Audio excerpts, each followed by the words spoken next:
Good evening.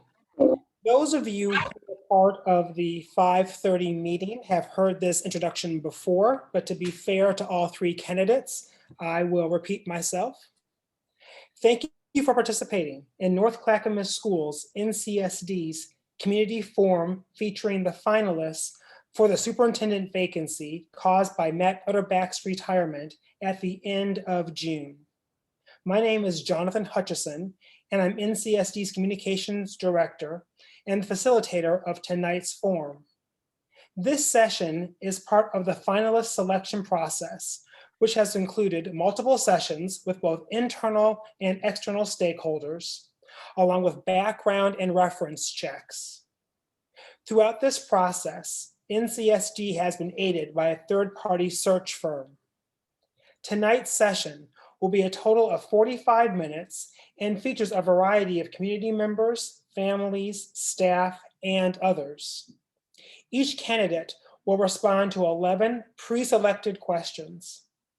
It is very important that we remain on schedule.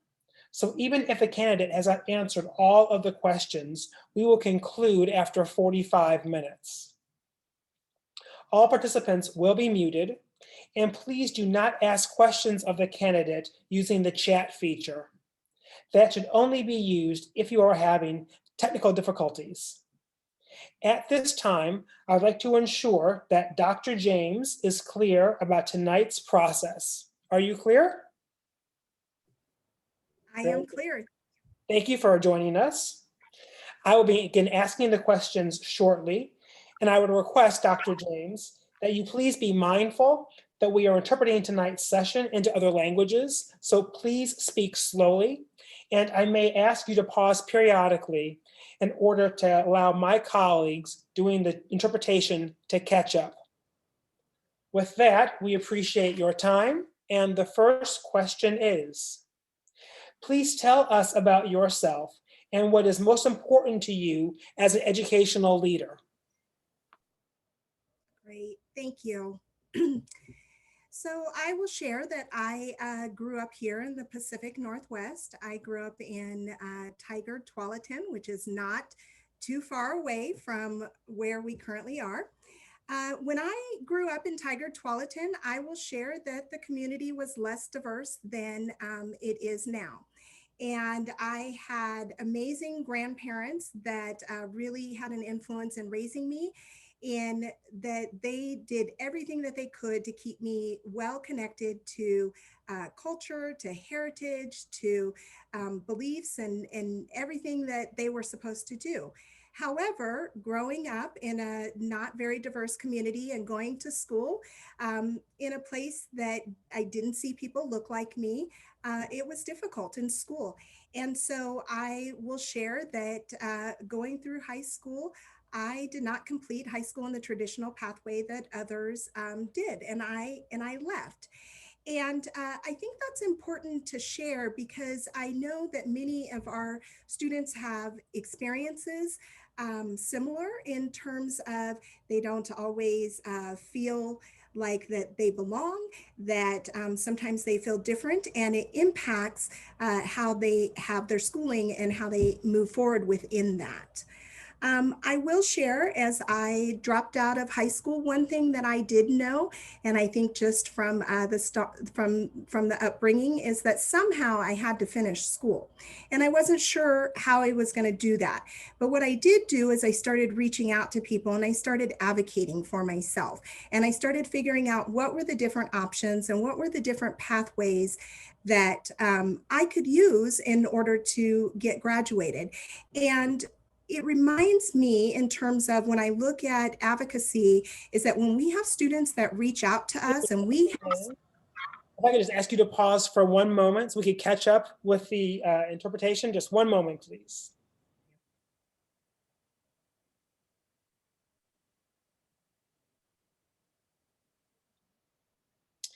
Dr. James, did you hear that? We've had a request if you could repeat the last few sentences so we can get those coordinated in our other languages, please. Great. Yes, so I was sharing that it reminds me When we have students that reach out to us and that they need advocates to help them navigate, we have to stop. We have to listen to what the need is, and we have to help navigate the road that they need in terms of trying to help folks either get back on track or just even solving a problem so that they don't stop school. Um, Looking at that, I did go on to earn my high school diploma, and I moved to California. I worked for a business at that time. And when I moved, I received a phone call that someone was sharing with me. Actually, it was my grandmother was sharing with me about the Portland Teachers Program back here in Portland, Oregon. And she was just sharing what another elder in the community had shared with her. And I started thinking about that. And I thought, I can do that. I can make a difference for students that had the same experiences that I had. I can make a difference for students that need to see somebody that has a different story or has a similar story or whatever that looks like. So I moved back to Portland. I enrolled in the Portland Teachers Program and I started going to college. What the Portland Teachers Program did for me was it gave me a cohort of folks that helped me learn how to navigate institutional systems, right? So I didn't know how to look at courses to figure out which degree and which pathways I needed to take. I didn't know how to advocate for myself with professors. I didn't know how to go somewhere and register for what I needed to register for, or how to study. And so what that program did was it helped allow me to learn the navigation skills that it took to get through our systems. And it's one of those things that sticks with me and drives me as I move forward in the work and what we need to do for our students. Um, as I went through the program, I graduated from Portland State with a bachelor's and master's and started teaching 8th grade language arts and social studies. And I taught in a school that had high poverty, high diversity, and pretty low reading test scores.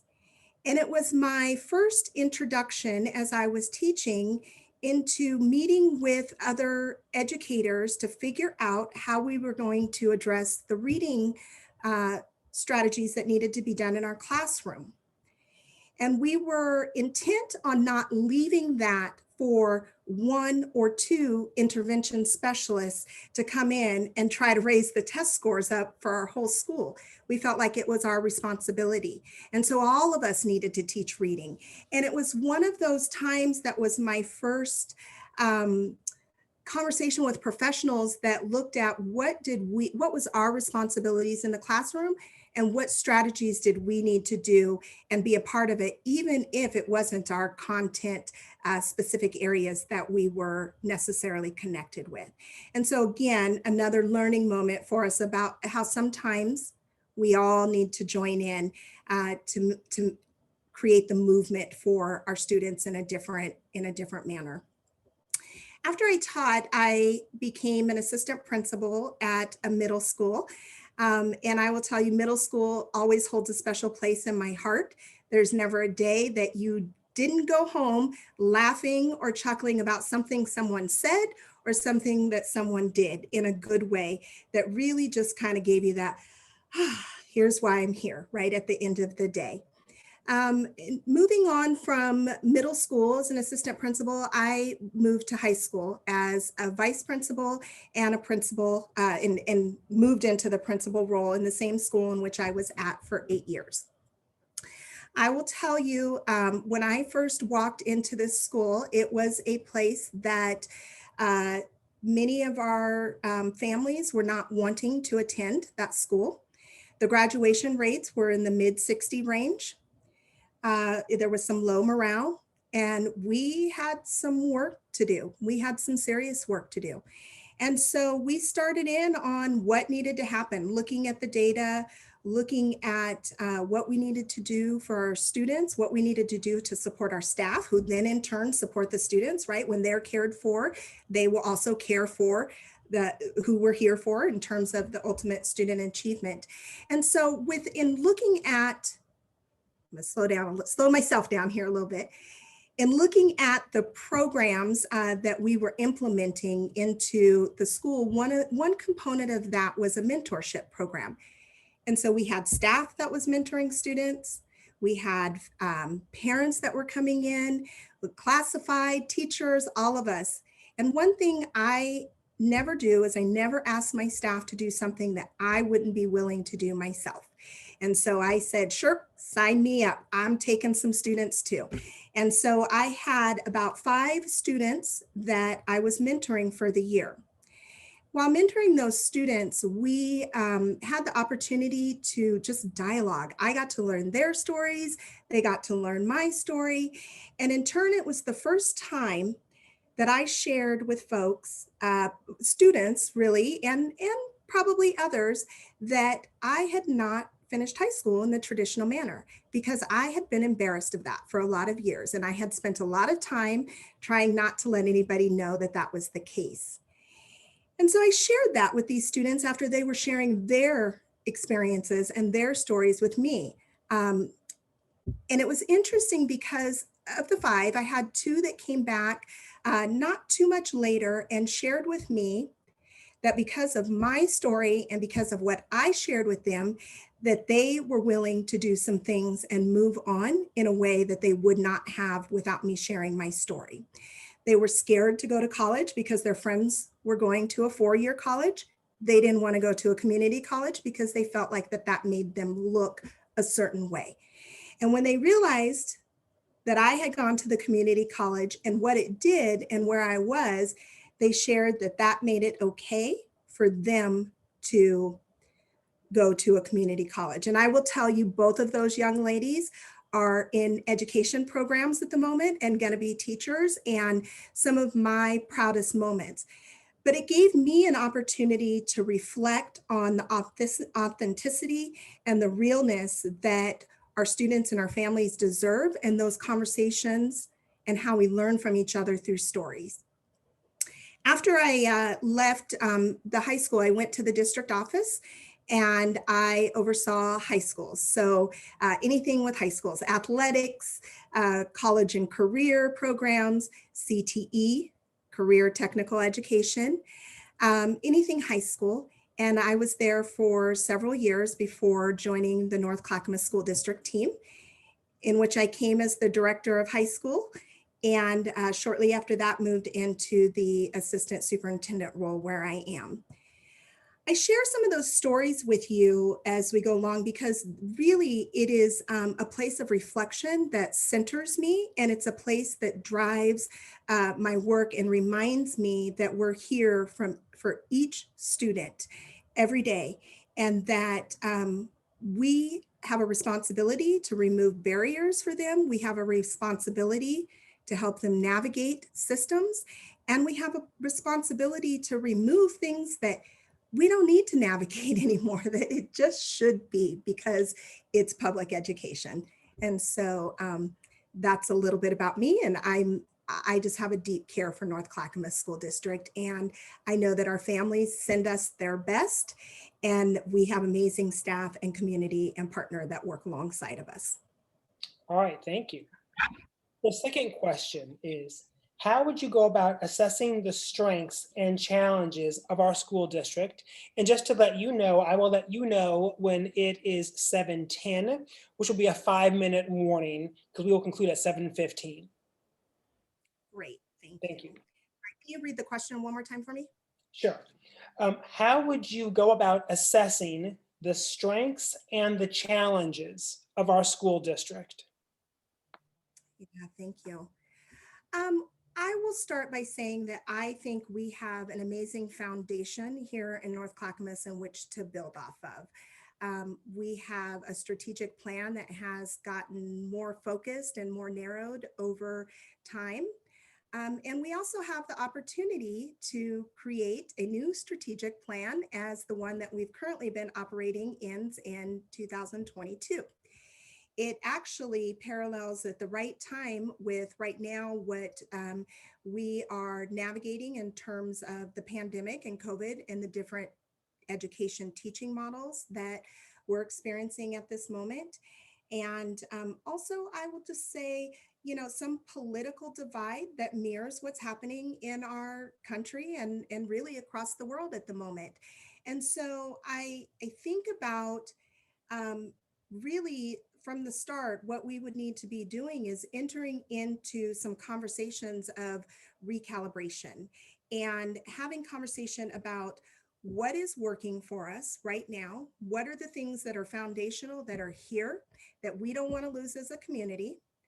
What have we learned over the last year that are practices that we want to continue with and that we want to advance because we've had some pretty amazing things that have come out of this and keep. And then what are the things that we need to move away from that maybe we need to change as we start to get back to in-person learning? What are the ways that we can look at budgets different? How can we braid budgets a little bit differently for a win-win so that we can leverage that in a different way? And then how do we reunite the community in a way that just shows uh, our resolve to be here for our students. And I think that we do that by listening. I think that we have to have conversations, and that's a two-way dialogue. And that's what I would start out my time doing, right? Looking at where we've been and what are the things that our students, our staff, and our communities say have been working for them. What do we need to keep? What do we need to move away from? We need to use data. And I think in terms of looking at the reunification of our community, we have to find some common ground in the places that we are together on. I've been talking about that with one of my wise colleagues and peers. And if we find the common ground and we find the places of togetherness, we can forge a path forward and figure out how we get back to where we were in terms of that and how we become even better. And that's going to take building trust. Again, lots of listening, building trust, clear and consistent communication from me if I was in that role. And I would say communication often in the beginning in order to share with folks what I'm hearing, right? What we're learning and where the direction that we're going. I think what that does for the community and for our staff and our students is it shows transparency, it builds trust. And then what you have to do is build in feedback loops so that folks can continue to hold us accountable for what we need to be doing.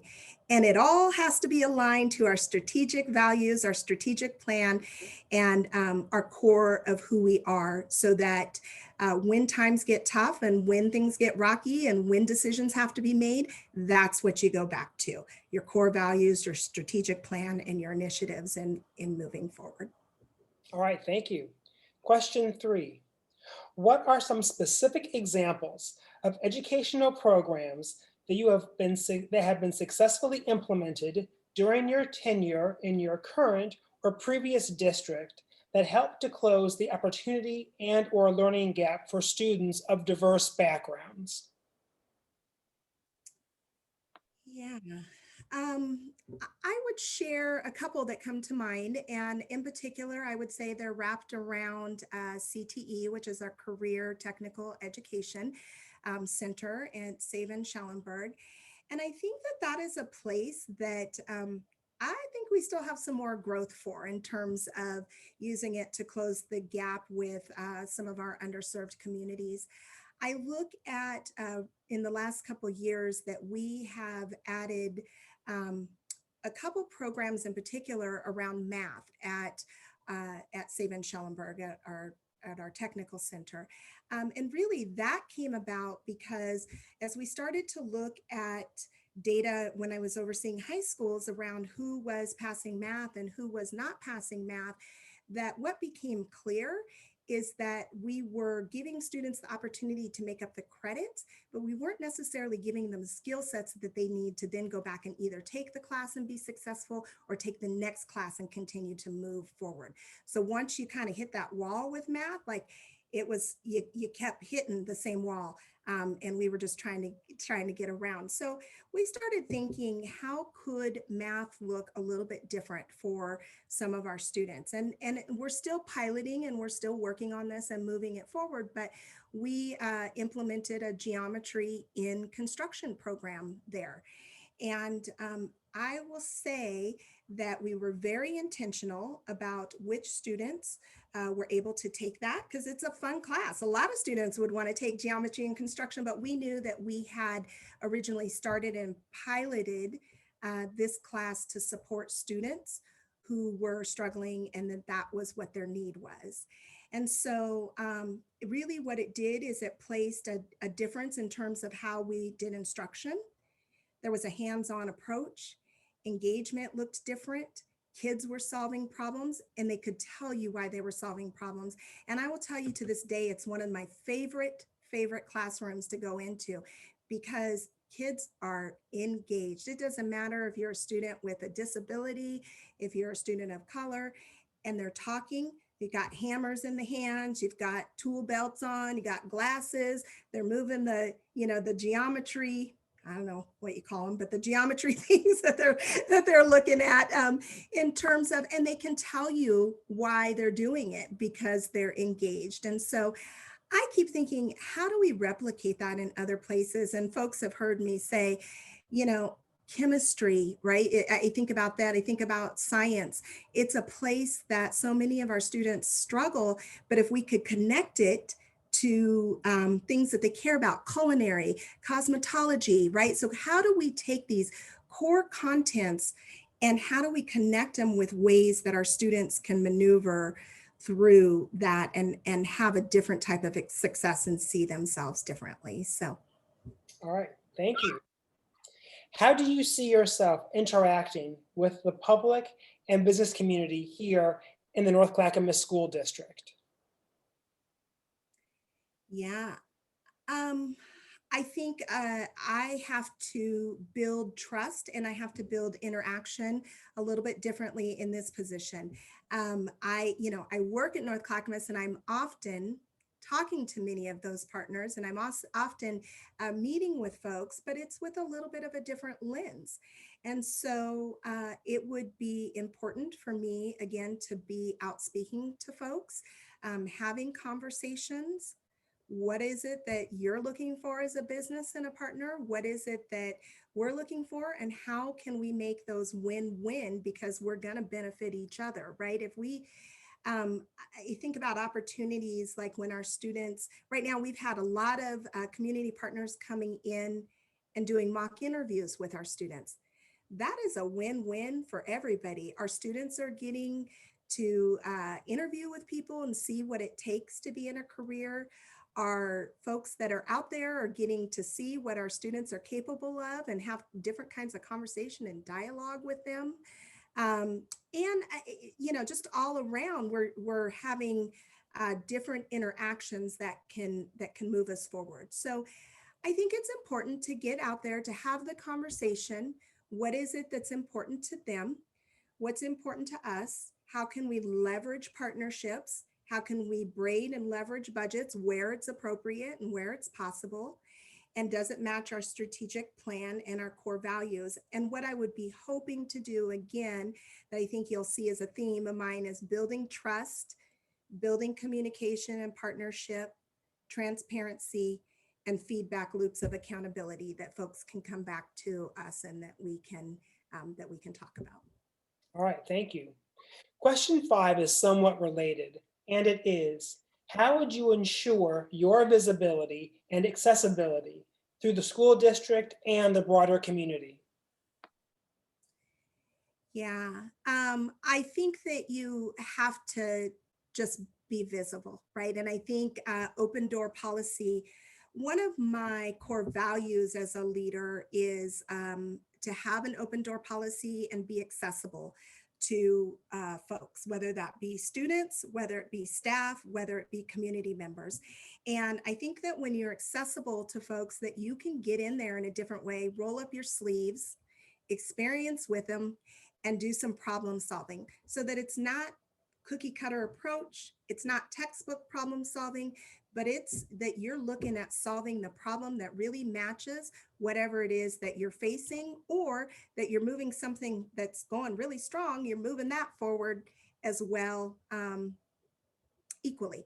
So I will say, just as a core, as a core value as a leader, open door and accessibility is something that's important to me. And I think that I have proven myself in that place in terms of experience. And I think that what folks would say about me in that area, and sometimes to a detriment, where I'm, struggling to get something else done on the back end, because I do believe that it's so important to be right in there with folks and having different conversations.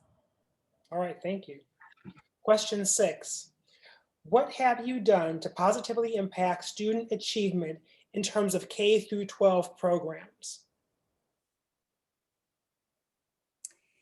Yeah. I would say one of the things that I think that I'm very proud of, that impact K-12 programs, is some of our hiring practices, and having quite a bit of influence there in terms of trying to support our district in hiring that matches the demographics of our population. And I think in turn that that one thing plays a significant role in what also happens in our classroom and our in achievement. And so it allows students to have see themselves in all of the different staff that we have here. It allows for different lived experiences and stories to share, to surface. It allows for inclusion and engagement in a different way. It allows our core values and strategic plan to show in terms of what that looks like by who the faces are that are working with our students. And I just think overall, just having a positive impact on achievement and our K-12 programs, and telling our story.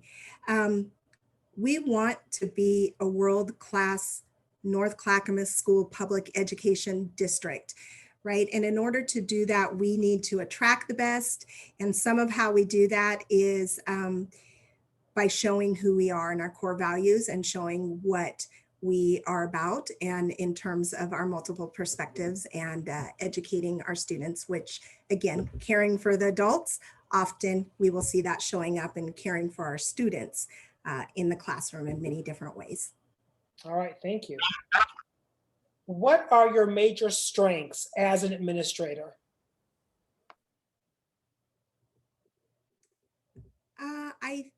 I think what I would go back to is my core values in terms of my strengths. And I would say open door policy and accessibility, as I talked about, which I think also allows for modeling and mentorship, learning for me as well. But it allows, when you're doing that, to be able to share with folks why you're doing something, or why you're questioning, or what it is, and get a glimpse inside your brain of working there. I would say my care for people, making sure that folks are cared for, because I know that's how our students get cared for, and our folks in the right places, right? Are we looking at, just because maybe something was kind of a rough, rough over here, how do we build up the strengths, and how do we get it in the right place over here? And that's part of the caring for folks. I would say that I'm student-centered decision maker. And so oftentimes that can be tough, because, I have to ask myself, am I making this decision for students, or am I making this decision for adults? And when you're making this decision for students, you still have to care and pay attention to what happens to the adults, and how do you maneuver that? And so I think that that's important part of my core values. I would say utilizing an equity lens and inviting multiple perspectives to the table. So going back to hiring practices and talking about that. And we should have diverse perspectives at the table. We don't need 20 Shays sitting at the table making decisions. We need one Shay and multiple different other perspectives sitting at the table to inform the decisions that we need to make moving forward. And then I would just say really strengths-based integrity and a team player and collaboration. All right, thank you. We have approximately 10 minutes left, and question 8 is, conversely, what areas have you targeted for personal and professional growth?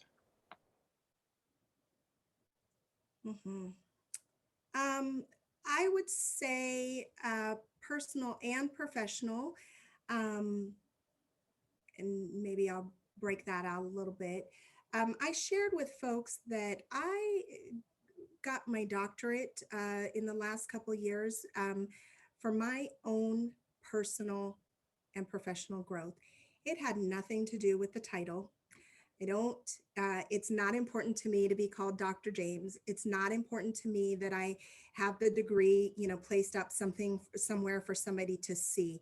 What was important to me was to be able to research best practices, be able to dig deeper, to be able to take what we believe is researched and best practices and look at how we can do, small pilots or small case studies and see if we can move what needs to be moved with kids in terms of achievement and in terms of closing gaps. What were innovative and creative opportunities out of that research that we could look at to try that maybe hasn't been tried before, and what's the lens that we can put on that in terms of the professional? And I will say the amount of reading, the amount of deep research really has been impactful on my professional career.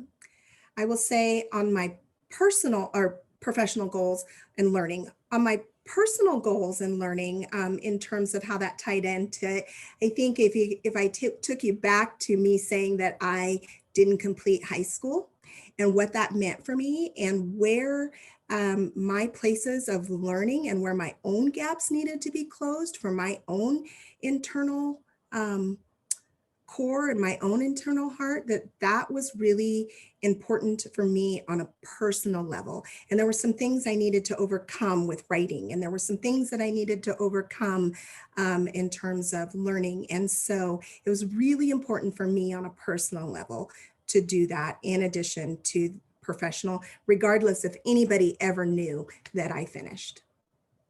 All right, thank you. Question 9. How do you define transparency? And what are some examples you've implemented to make your district more transparent? Yeah, so I think that I would define transparency in terms of are we communicating what it is that we're doing through our strategic initiatives, our core values, the walk we take and what we share with folks in terms of what we say. Is there a way for folks to give us kind of what I've talked about, that feedback and accountability? And do they see shifts based on what it is that people have told us? And are we communicating that back? I think we also have a responsibility within transparency to be fiscally responsible, to open our books so that people can see, right? It's our taxpayers that are supporting this work with our students. And it is that, our bonds and our levies and the different components that are allowing us to continue on the path to being a world-class school district. And so folks have a right to know how money is being spent. Is it aligned to the goals and the strategic initiatives that we said and our core values? And if not, they have a right to question, and we need to be able to communicate that out to folks. Okay, we have approximately 4 minutes left. And question 10 is, what do you see as the critical issues in education over the span of the next 5 years?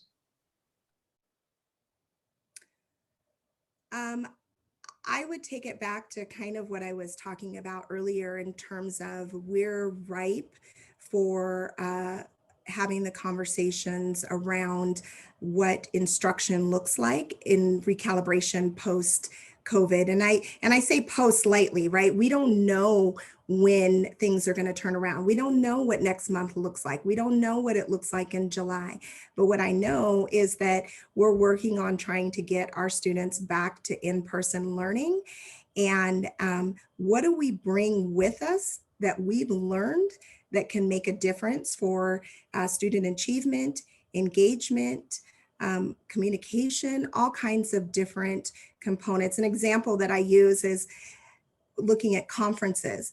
So we know that we had the best participation with conferences this year than we ever have. And in some places, we believe that's because many parents were able to access that virtually.